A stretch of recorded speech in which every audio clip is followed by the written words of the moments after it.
Video number 7.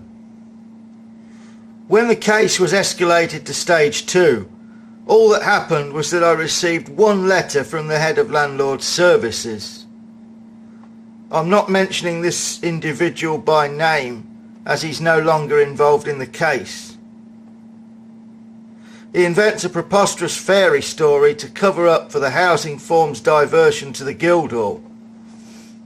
He also engages in his own wilful acts of malice, designed to inflict further suffering upon an innocent victim of his organisation's depravity, and to pervert the course of the case's progression.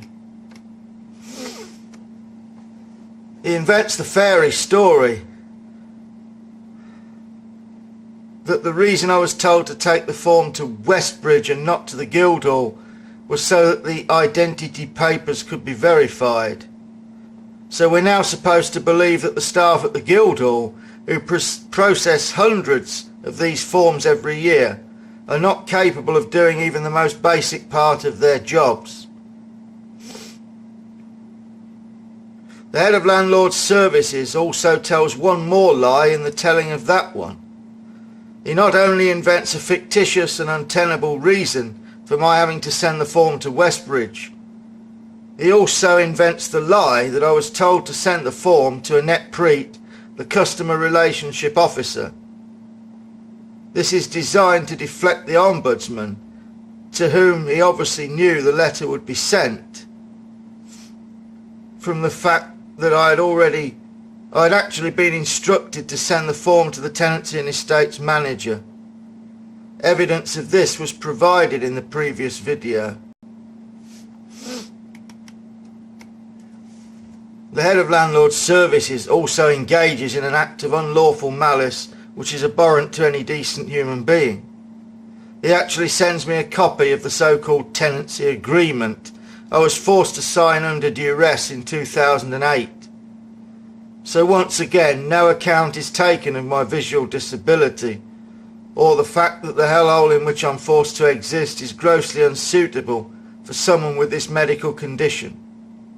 The Equality Act 2010 may as well be written in a children's book of fairy tales.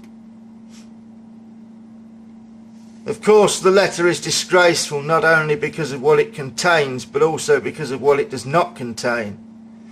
There is still no mention of the fact that I had a legal entitlement to a banding review, much less any commitment to reverse a banding placement, which cannot be justified to any degree by the circumstances of the case. Of course, the Head of Landlord Services is the council official with the remit to issue direct offers, and consequently to end this sickening scandal once and for all. At the end of the letter, the Head of Landlord Services commits one more act of gross turpitude designed to pervert the further progression of the case. He deliberately signposts me to the Housing Ombudsman, in the full knowledge that the issues covered by the Housing Act 1996 are still within the jurisdiction of the local government ombudsman. As a consequence, I'm unable to progress the case.